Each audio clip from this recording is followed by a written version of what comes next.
Hi, everyone. I'm here with Danny Simpson. He's the co-founder and CEO of the MID Group. Hi, Danny. Thanks for coming on. You're very welcome. Good afternoon. I hope you're well, Doug.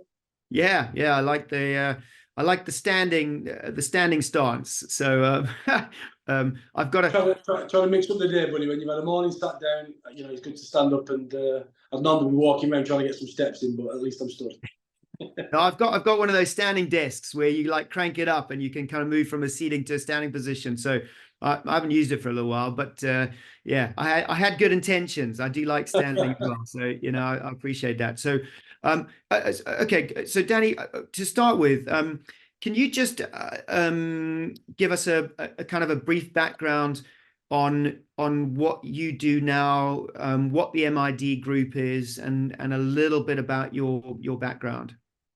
Yeah, of course, no problem. Thank you. I'd be delighted to. So, Danny Simpson, co-founder and chief exec of the MID Group, which incorporates two businesses, and our larger business is a business called MID Communications, which is the franchise part of our business, which is a franchise of what is now Virgin Media O2. The business has been operating 18 years. I've been a part of it for 15. It started in 2007 with my two business partners today. One's an ex-bank manager and one was a sort of an entrepreneur, if you want to call it. He had a number of different retail shops across the UK. They saw a bit of an advert in Dalton's Weekly, as you do, for a franchise opportunity with O2. And they went through the interview process and they were one of the first franchisees in the UK for O2. And the business started in 2007 in May. They opened their first shop in Cleveland's. And by the time they had December, they had 5 stores, which represented 25 of O2's franchise estate at the time. They traded reasonably well, I would say, up until the point of 2009, where they started to hit a bit of a challenge where, because they weren't in the telecommunications market, they really started to understand how they could maximise the commercial model and how they could maximise the sector and the industry that they're in. And obviously, telco and some franchisees were a little bit more niche to run than others. So they were in a position where they either sell the business. It wasn't in a great trading position at this time now. They were paying wages on credit cards. They're in a position of, either bring somebody in or we sell it. I'm very grateful that the person that they went to sell it to gave them a crap offer, and that's the reason why they decided to bring somebody in. At the current time, I was an area manager at 3 Mobile, so I've been in the retail and telco industry since I was 20, so 22 years.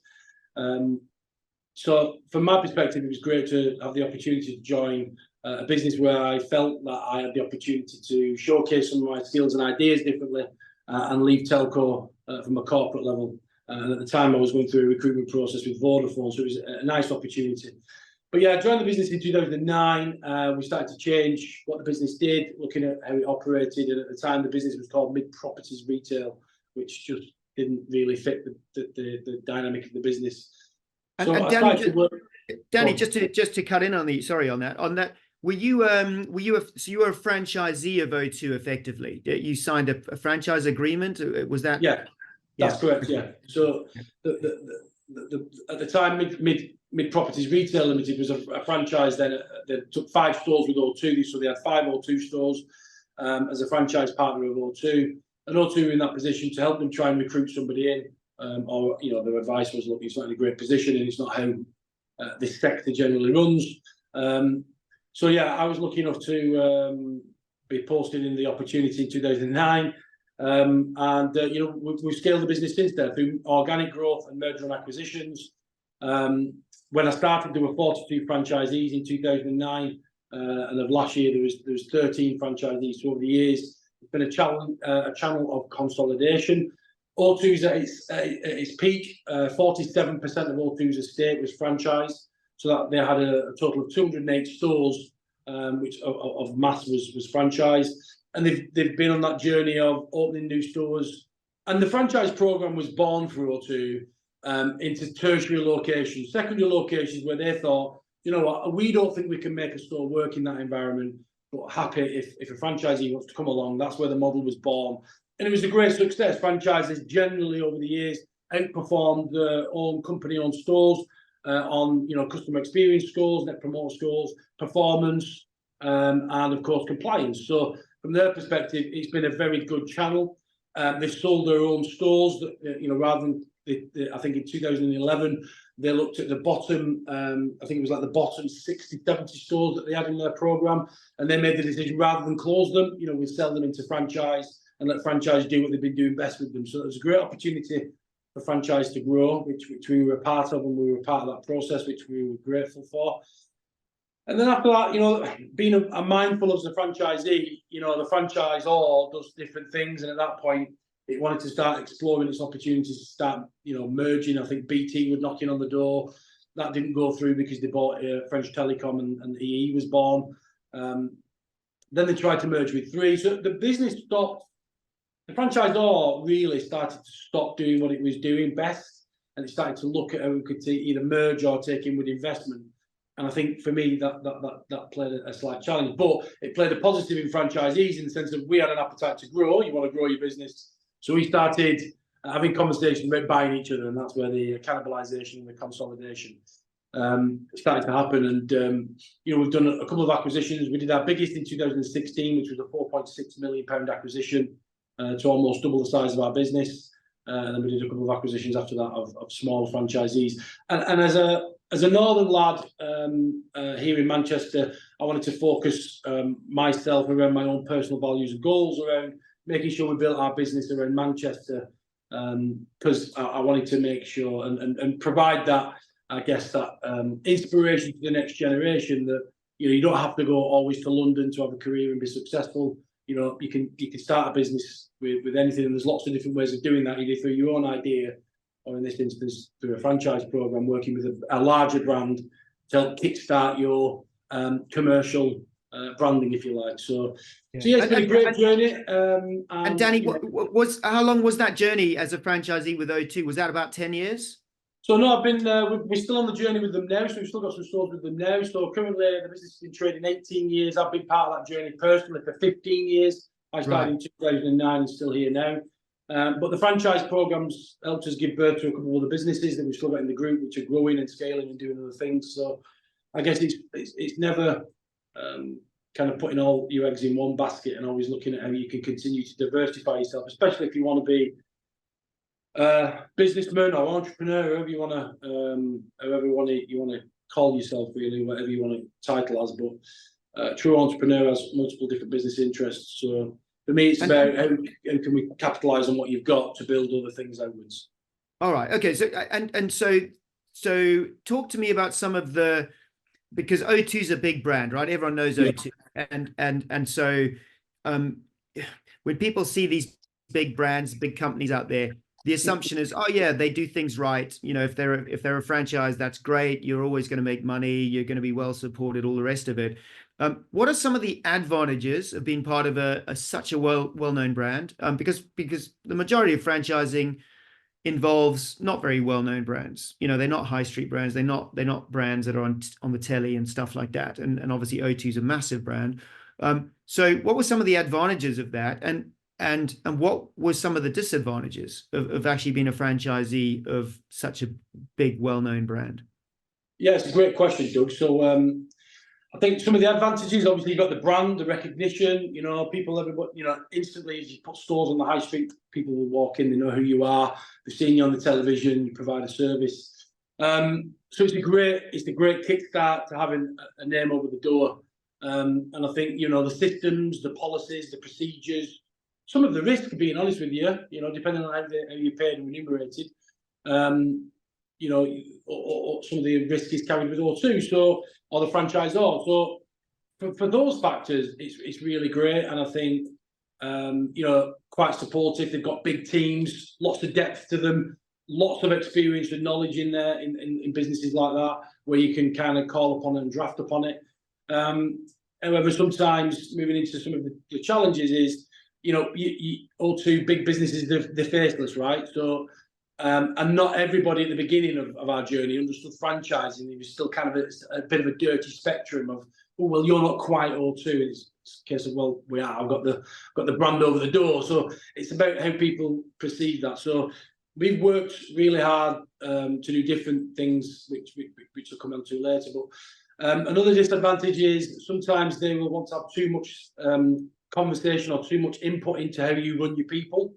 And again, we worked really hard with the franchisor to allow us some slack on that. And again, I'll talk to you about some of the people results that we've had over the years by doing that. And for me, it's around how sometimes the disadvantage is their culture isn't your culture. When you start to build your business, you create your own culture. And sometimes that doesn't align with the franchisor because you do things for your people and your business, but you're still aligned commercially to what they want to achieve. And the other disadvantage is, look, they change direction sometimes, big companies.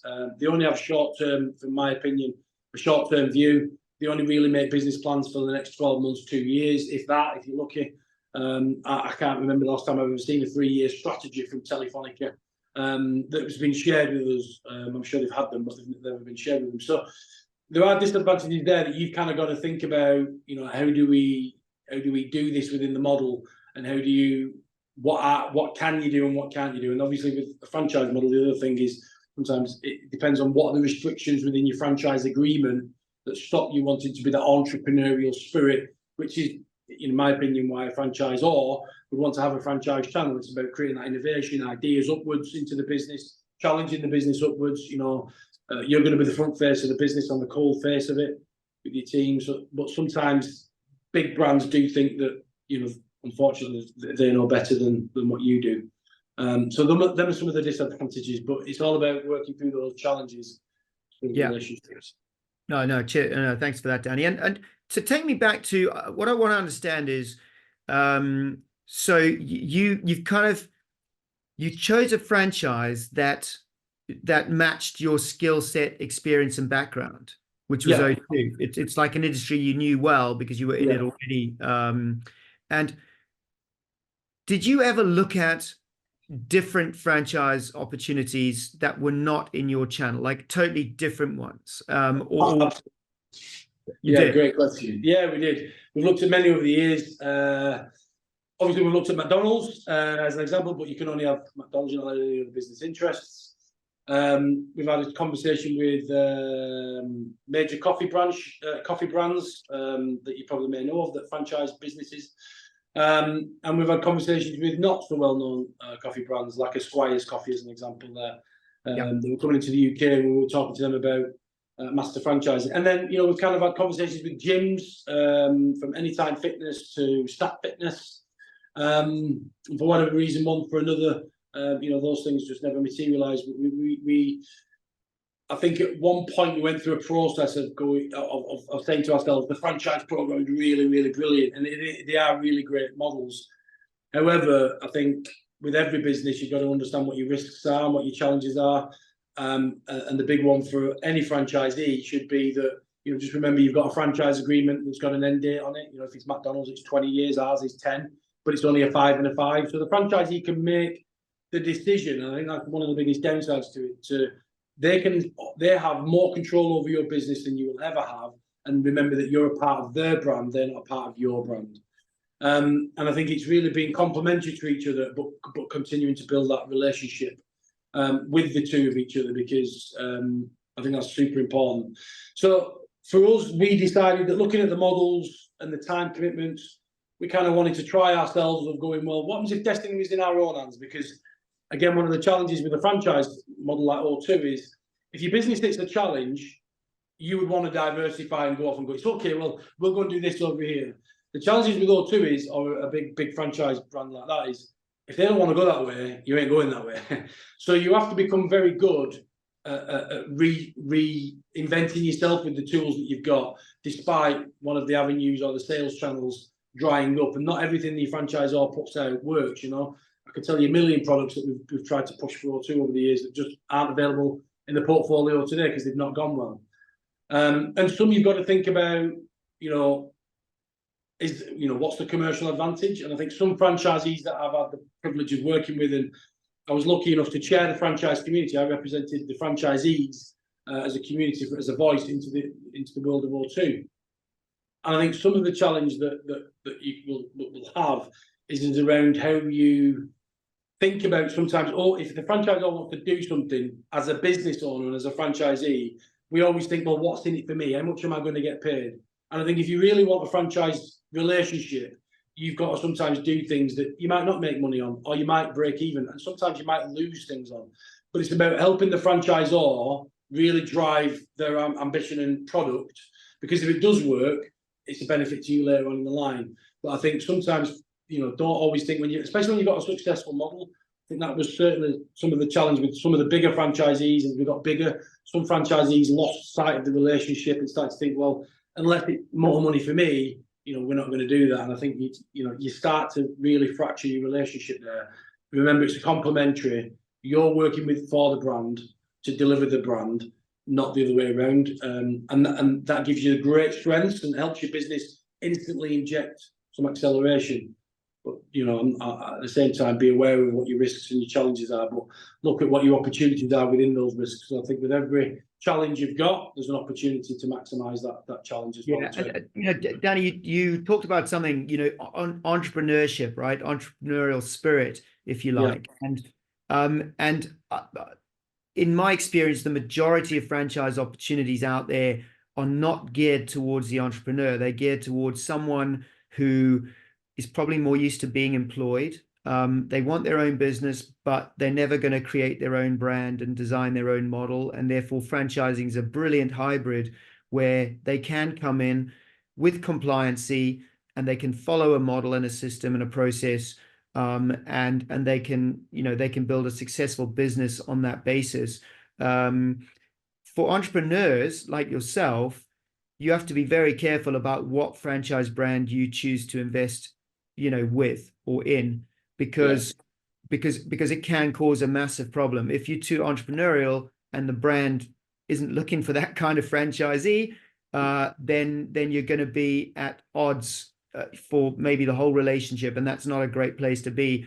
And so I talk to a lot of high net worth investors who are looking for the next kind of big thing, if you like, and a lot of them are looking at brands that are coming across from the US, from Europe, and they're seeking masters. So you've got some experience there, and those brands are seeking more entrepreneurial types because they need people that will build the structure in the UK around the brand. Yes, they can lean on the structure that was built maybe in the US, but it's totally different over here, and that's where that entrepreneurship side comes much more to the front. And so, I wanted to ask you, because you've obviously looked around at opportunities, and you are much more on the entrepreneur side than most people. How do you go about your due diligence? Like, what do you look at? So when you're looking at coffee, or when you're looking at food brands, or when you're looking at obviously O2 at the time, what are you looking for? What are some of your key indicators as you do your research, even on Google, just looking around? What things jump out at you and make you more interested, and what things jump out at you and make you less interested when you're looking at various opportunities? I think it's a great question, Doug, but I think, again, it comes back to a little bit of individuality because everybody's slightly different.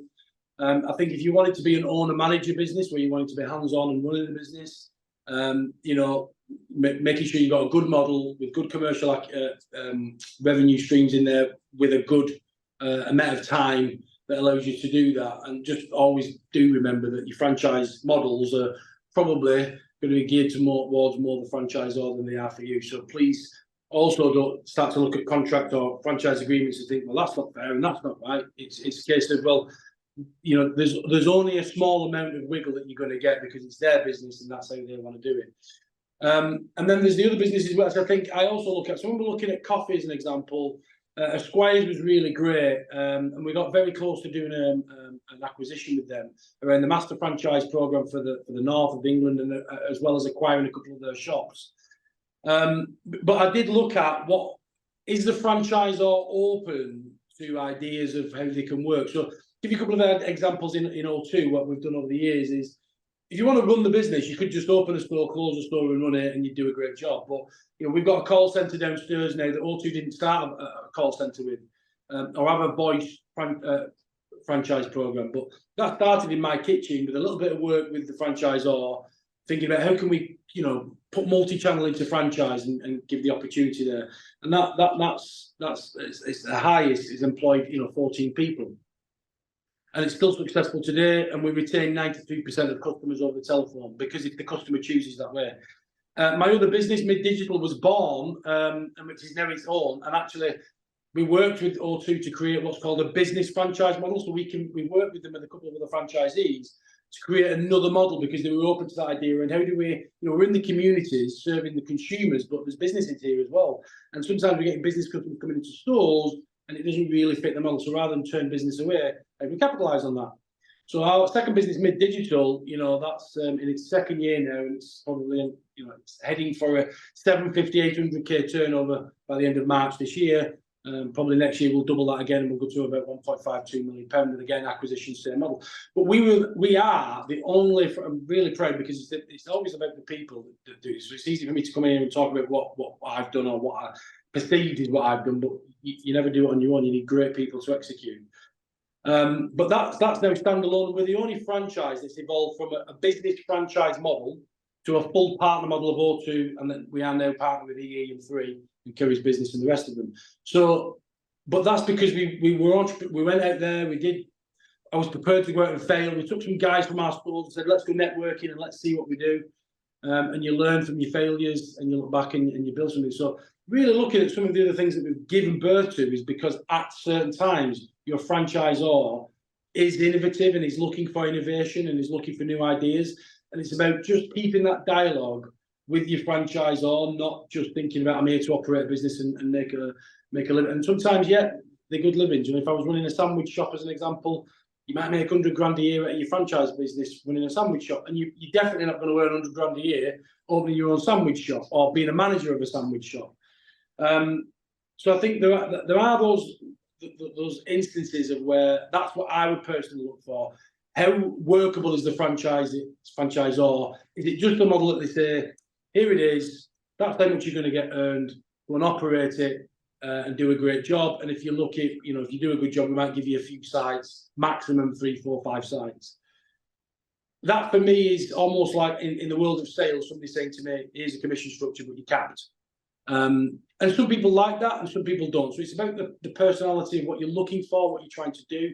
But I think most franchisees and franchisors, I think if I look at the BFA that we've worked with for a little bit over the years and been interested in, and people like yourself, I think the statistic this day is that 92 or 94% of franchise businesses in the UK are successful. But I think it's making sure that you get, look at your formulas, look at your recruitment.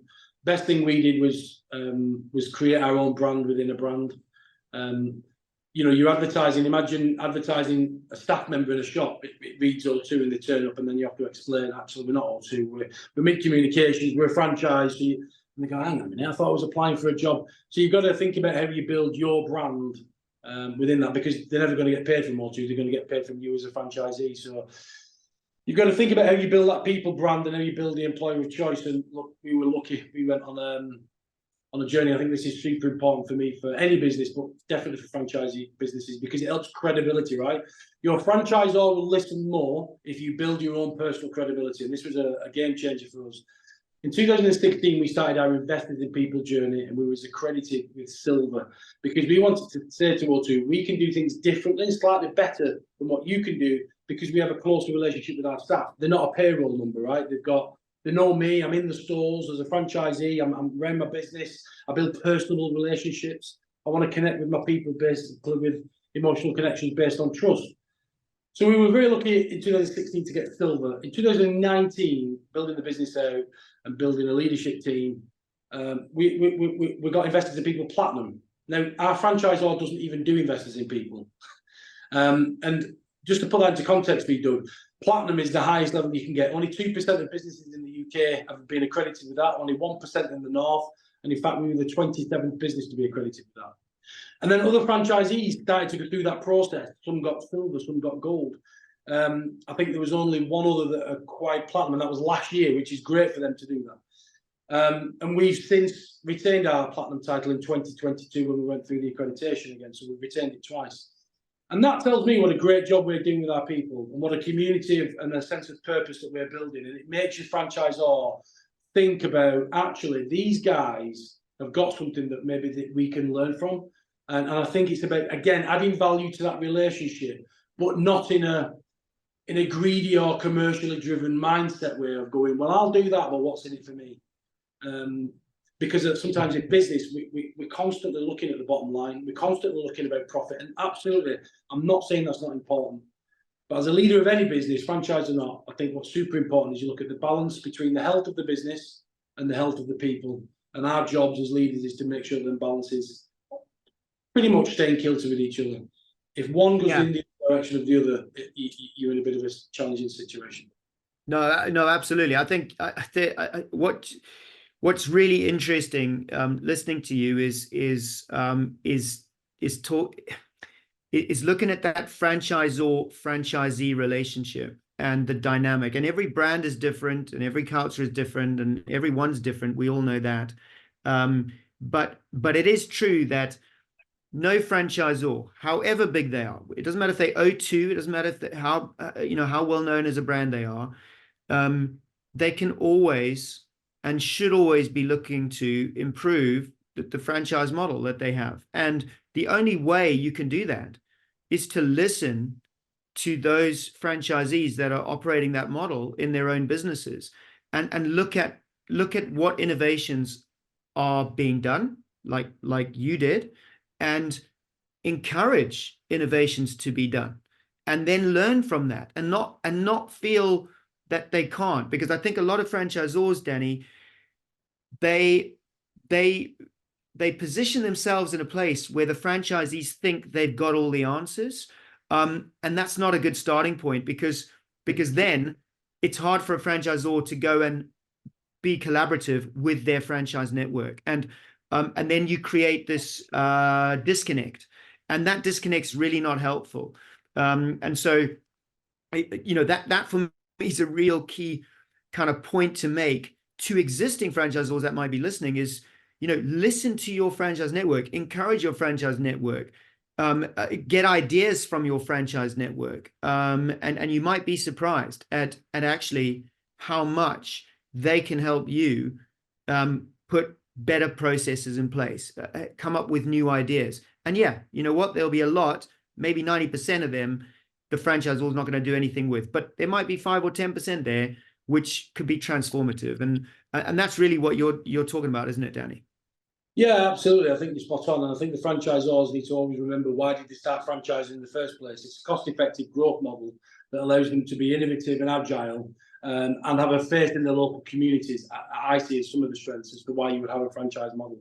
I think the other thing for me is, if you do have the privilege of anybody's listening that works with a large franchise, or where they've got their own stores plus theirs, I think for me it's massively and hugely important, from what's my situation has been, is that they've got a representation at board level of franchise.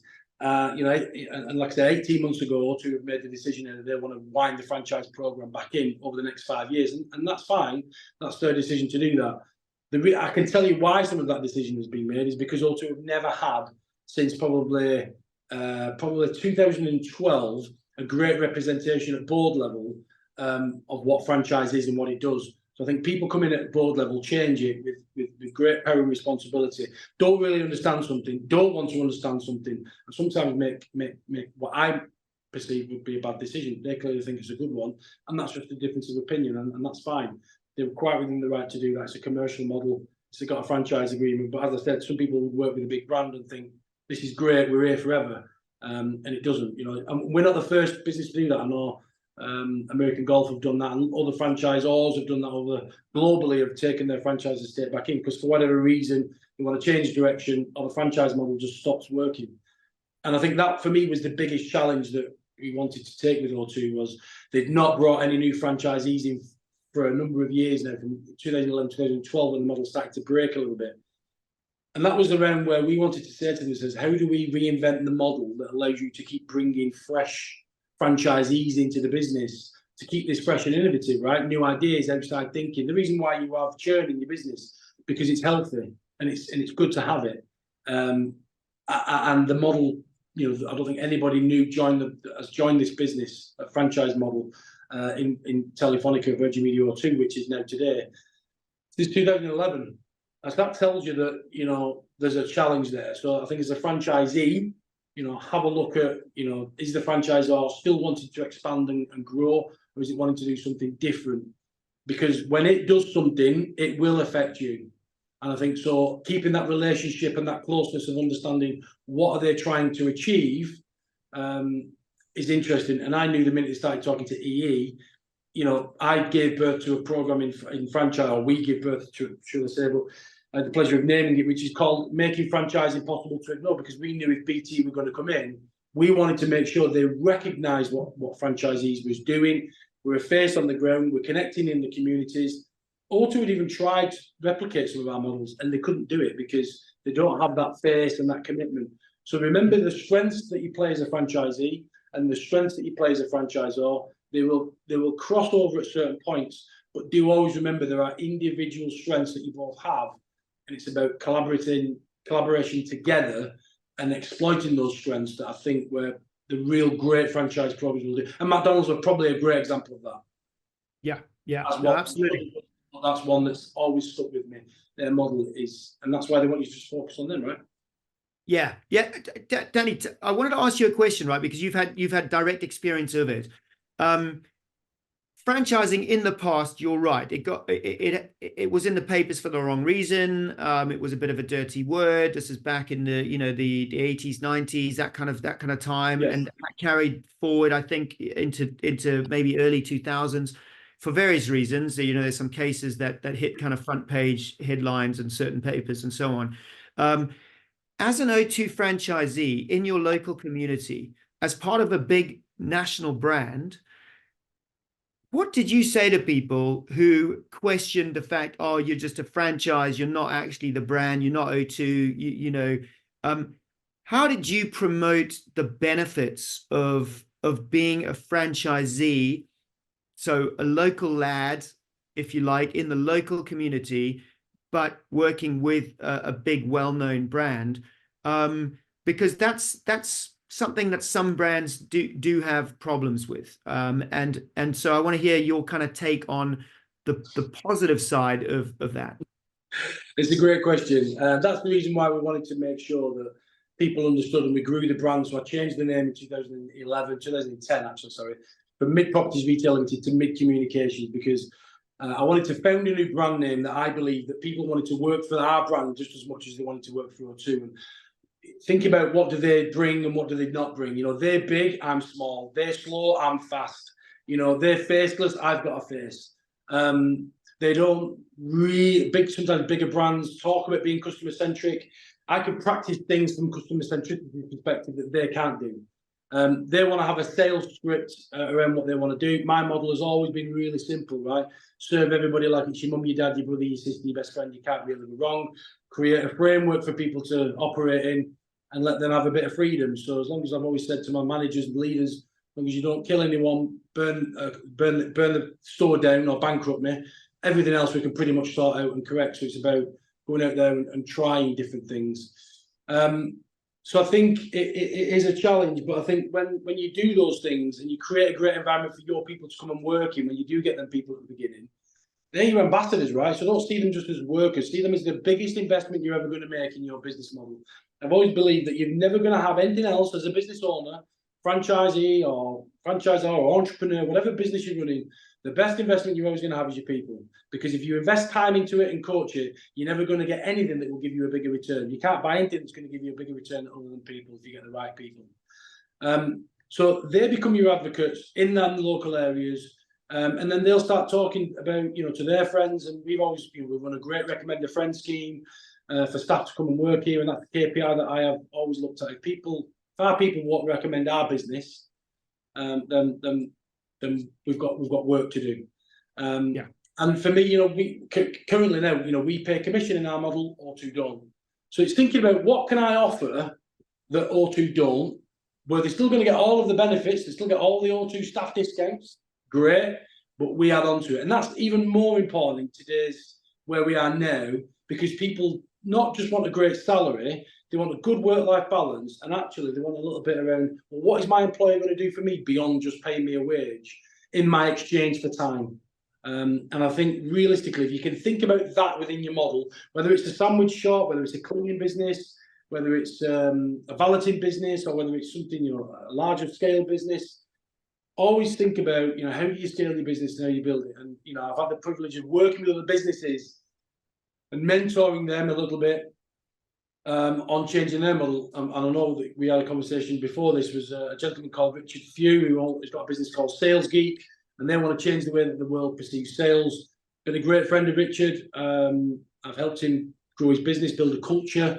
And I remember just before we went into lockdown, some of the conversations that I was working with Richard was, he was exploring the opportunity of becoming a franchise. And I gave him some of the conversations around, here's the risks, here's the rewards, but just think about, is it the right reason? And I know he's completely changed his business now, and his business is going in a different avenue. I think he's got like 29, 30, 31 franchisees. He's looking at a massive program over in America. I know I'm still working with some of his franchisees here in Manchester and Bolton to help them really accelerate the model. So don't be scared of collaboration from different businesses and other industries. Don't just think my job is, I've got a butty shop or I've got a cleaning business. That's what I'm doing every single day. Try and find ways of where you can look at how you would grow that business and involve your franchisor in conversations with that. But never discount the fact that you have a value and you will build a brand and your brand will have a value. Never of the same level of value or as the brand that you're working with maybe, but it has a value. And that value will also have value to your franchisors, but how you position it. Try and always make sure, you're always thinking about the day you started. I always believe that try and keep a mindset of like we did when this was really exciting, it was new, despite all your challenges. You were grateful for the opportunity. You put a lot of hard work into your business to scale it and grow it. Keep those mindsets and always create that eagerness and that hungerness and that humbleness of when you started your business. And honestly, I think every franchise business has the opportunity to do it. And if you look around now, God, it's hard to go into anywhere that's not got a franchise business. Telecommunications, franchising partner, Vodafone, EE, and Three, Starbucks, Costa, McDonald's, KFC, Dunkin' Donuts, Snap Tools, Anytime Fitness, Snap Fitness, finance models. There is hundreds, right? And it's alive with electric, I would say. It's electric opportunity. If that's what you're looking for. If you want to be entrepreneurial or you want to think about being an entrepreneur and growing, again, make sure you look at the franchise, because McDonald's isn't right for you. You can only operate their business. So if you do want to have other business interests, great, scale your business, get a great leadership team in, and then you can start looking at what there are else, because there are franchisees in the UK that have got some Starbucks, some Costas, some X, Y, and Zs. So they've got multiple different brands within their organisation, and that's also something for you to look at. It's about how big is your mindset and your attitude and your appetite, and your only limits are the ones that you set yourself. Yeah, no, it's good hearing you talk like that about all that, and it's really interesting. And you mentioned something there which has come up before with me, and sometimes it's seen as a negative, which is the high street over here looks exactly the same as the high street over there, because it's all franchise brands, and there's no independence, and it's killing the independence and all of this. I look at it a totally different way, and I've been involved in franchising for 20 odd years now. Every single franchisee is someone who is part of that local community. They've started their own business. Yes, it's on a brand that's already proven and so on. So they haven't come up with their own brand and all of that. But they are a local business owner. They own that business in their local community. They are serving the local people. Whatever business it is, there needs to be an appreciation that actually there's a massive benefit to that and a positive to it. And there are so many hundreds and hundreds of different franchise businesses and models, and they all started as an independent business. So it's just a way of actually growing what was a really good, could have been a quirky, people like to use that word, independent business, but now that quirky independent business is on every high street. Well, what's so terrible about that? I do, this is me defending franchising and a little bit and franchise brands, because it's too easy to say, oh yeah, because you're a franchise, you're not as good, or you're not as, I don't know, you're not as committed to the local community as that independent store over there, which is a one-off, and you won't find that on any other street anywhere in the land. Why is that person better? Well, I don't, there's, to me, there's not really an argument there, but it's how you, it's a really interesting point. It's how you connect with all of that, and that comes back to the point where I said before, they're big, I'm small, and we've done lots of different things over the years that's been wild and wacky within the communities, but engaging with, find out what's important to your local community and start doing it. Where are your local communities going? What's the local charity that people are supporting? What's the local networking event that's going on?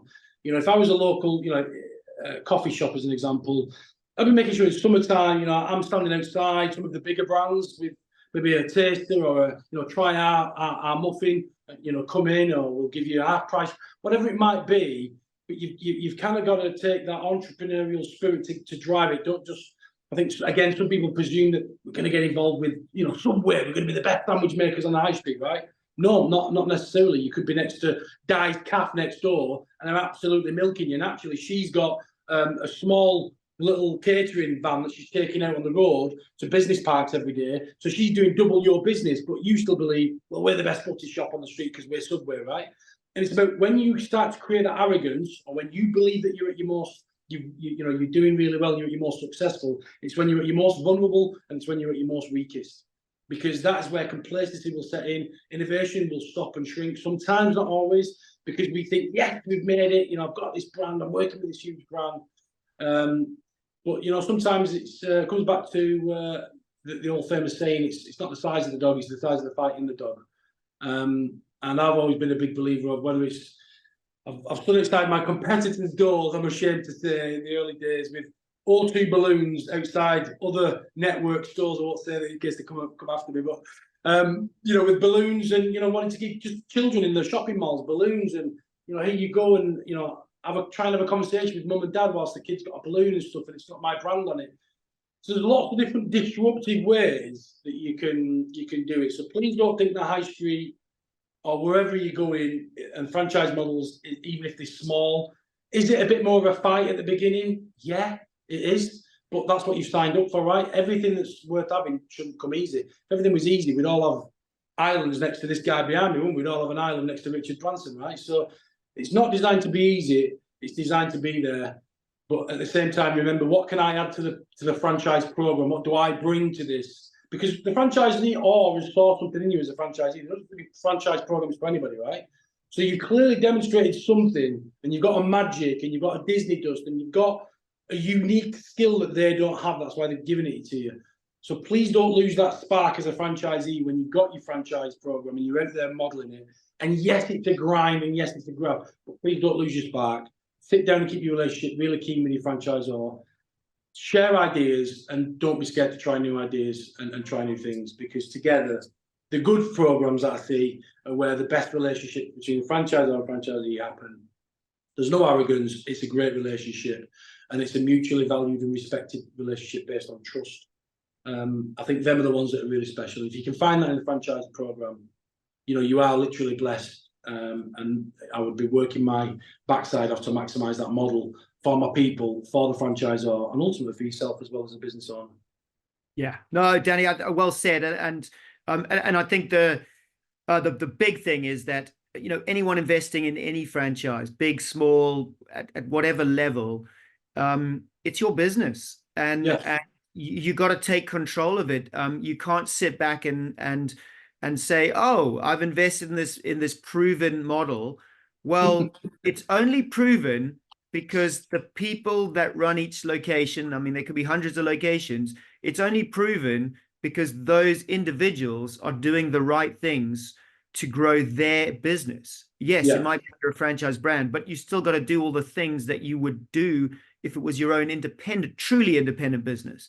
And I think that's really important for anyone looking at investing in a franchise, to just bear in mind. You still got to work hard. You still got to put yourself out there. You still got to develop your personal brand in many cases. You got to get out there in your local community, not just rely on the fact that, oh, I'm part of a big, well-known national brand that's on telly. It's not necessarily going to help you get customers and clients in your own area just because you open under that brand. So I think, I think Danny, that's a brilliant note to end on, actually. Just for franchisors and franchisees to take some of those points. I think there's some excellent points in there. And yeah, I wish you, I wish you great luck and going forward. And I'll keep a keen eye on what you do next, and whether it's in franchising or not. Thank you. Yeah, I'd like to have a bit of a blend, but yeah, this is going to be a great year for myself personally around both businesses are going to operate. I've always wanted to put myself out of a job. I've done it with both businesses this year. I think I can take a step back and move from operator to consultant. So yeah, I'm excited about the next step. But honestly, Doug, thank you for the time. Thank you for the opportunity to talk about franchising. It's a great opportunity and it's a great model. I think you guys at the franchising centre are doing some great things for franchisors and franchisees. So thank you to you, because it's people like you that ambassador these types of things. Thanks to you and your team. No, I appreciate that, Danny. Well, look, have a good day, and hopefully we'll see you soon. Perfect. See you soon. Thank you for your time, Doug. Cheers. Bye.